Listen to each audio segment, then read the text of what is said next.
आपली नवी नवरी कशी मस्त दिसतीये ना, एकदम चेहरा खुललाय. येऊ का? या ना. स्वयंपाक चाललाय वाटतं. हो. बरं काही मदत? नाही नाही होतच आलंय सगळं. तुम्ही बसा ना, आराम करा. अरे वा वसुंधरा, माहेरी आल्यापासून पटापट कामाला लागली आहे. नाही आई, मी आपल्या घरी काम करतेच की. आणि अजून बाकी काही कामं असली तरी मला तुम्ही सांगत जा, मी सगळी करत जाईन. आणि मला जेवढी दिसतात तेवढी सगळी कामं मी करतेच. मस्करी केली ग. चालू दे तुमचं, मी आहे. बसा.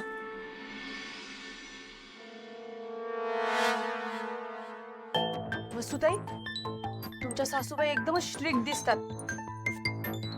तुम्हाला काही त्रास देत नाही ना? नाही म्हणजे काही छळ वगैरे करत नाही ना तुमचा? अगं छळ काय म्हणतेस? असं काही नाहीये. त्यांच्या काही अटी आणि नियम वगैरे आहेत. त्यांना असं वाटतं की घरातल्या प्रत्येकाने त्यांच्या मनाप्रमाणेच वागावं, एवढंच, बाकी काही नाही. हा. आणि आपल्या जावयांबरोबर सगळं व्यवस्थित चाललंय ना?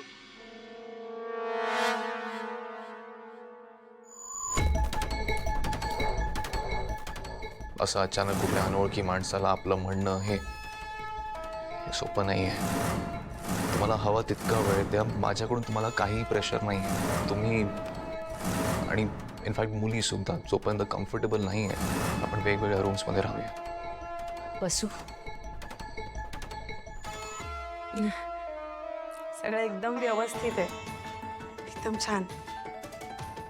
कुंदा, अगं बाहेर पाहुणे आलेत ना, जा त्यांना काय हवं नको ते बघ जा. मी बघते इकडचं, तू जा. ठीक आहे.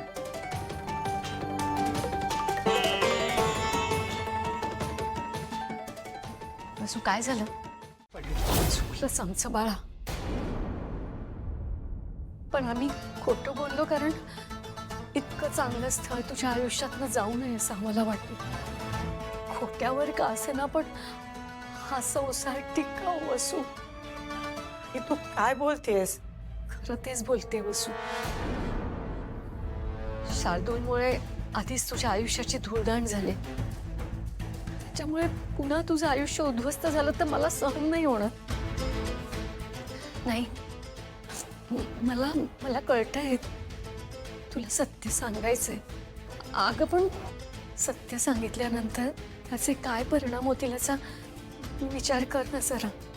आधीच तुझ्या सासूबाई अशा रिॲक्ट होतात. सत्य कळल्यानंतर त्या तुला त्रास द्यायला कशावर ना मागे पुढे पाहणार नाहीत.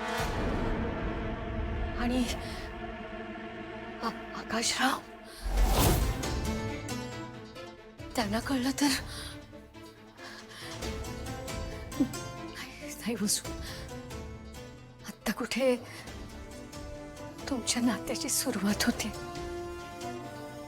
ते असं धोक्यात घालू नकोस बसू. मनावर दगड ठेव आणि विसरून जास. म्हणजे मी आयुष्यभर कोडत जगायचं? आयुष्यभराचं मला माहित नाही, पण या क्षणी तरी हे असं करण्यातच तुझं भलं.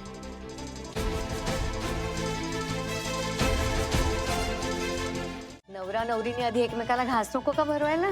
अरे हो. अरे हो.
हे बरं आहे, आम्ही आग्रह करतो तेव्हा तू भाव करतोस एवढा, ऐकत नाही आमचं. आता सासूबाई बोलल्यावर लगेच. अखिल, सासू आणि जावयाचं नातंच असं असतं रे. आता आमच्या सासूबाई होत्या ना, त्याही माझ्या असेच लाड करायच्या काय. चला आता सुरुवात करा.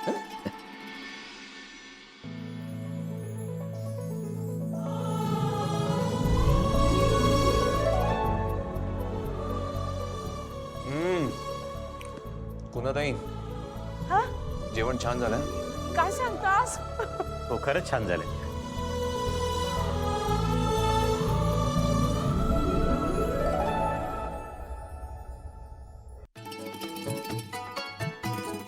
बनी, अरे सावकाश खा.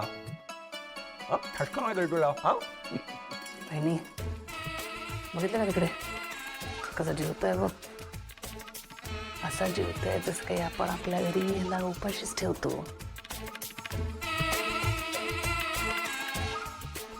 मला नाही फरक पडत, पण आपल्याला काय म्हणताय. शिनू मानू, तुम्हाला दुसरं काही हवं असेल तर मी नाही नाही, त्यांना चिकन खूप आवडतं आणि चिकन असलं ना की त्या स्वतःच्या हाताने जेवतात. मग जेवण त्यांच्या मागे घेऊन फिरायची गरजच नाही पडत. आता बघ पोटभर जेवतील कशा. चिकन खूप आवडतं मुलींना, म्हणजे यांच्यासाठी का होईना